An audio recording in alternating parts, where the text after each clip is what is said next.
Hi, Nick Byron from 360 Insights again. Continuing on with the video series that I've been planning on doing around some of the things that we've uncovered as part of the research here at 360 Insights.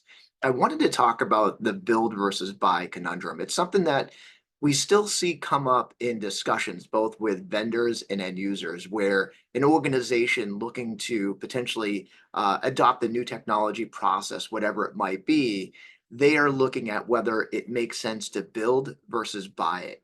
And it's a decision that isn't needed to be taken lightly, but at the same time, we've seen this time and time again where the buy scenario typically works out much better. At the end of the day, when you look at all the various applications and solutions out there that have been developed by all the various solution providers and service providers out there, the reality is that they have pretty much met and matched all of the needs within the majority of the organizations out there. And with little customization, there is endless possibilities for those end users. However, we still see that conundrum of build versus buy, where many organizations will think that they can attempt to build exactly what they're looking for far less expense and time than it would be to adopt a new solution that they would have to pay for. At the end of the day, what we find is that they'll go down this path. When I say they, I mean end users, where they will go back and forth and make this argument for build versus buy.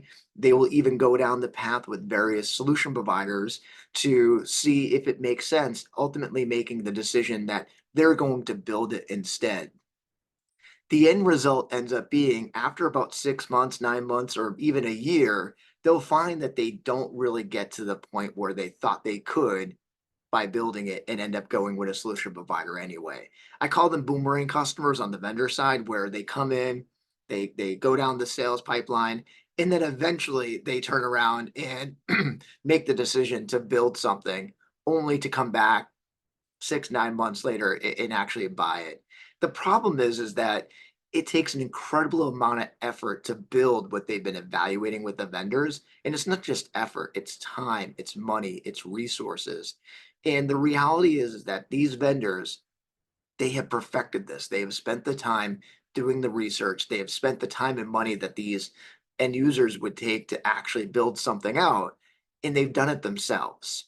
And at the end of the day, I usually it's very, very rare that I find that building something internally tends to be a better option for these end user organizations. Quite honestly, if you have a story where you've gone through the build versus buy conundrum and you actually ended up building and it worked out, or you ended up building something and decided it didn't work and ended up going with the original solution provider you evaluated in the first place, I'd love to hear those stories. Those are stories at 360 Insights that we love to uncover and we love to tell.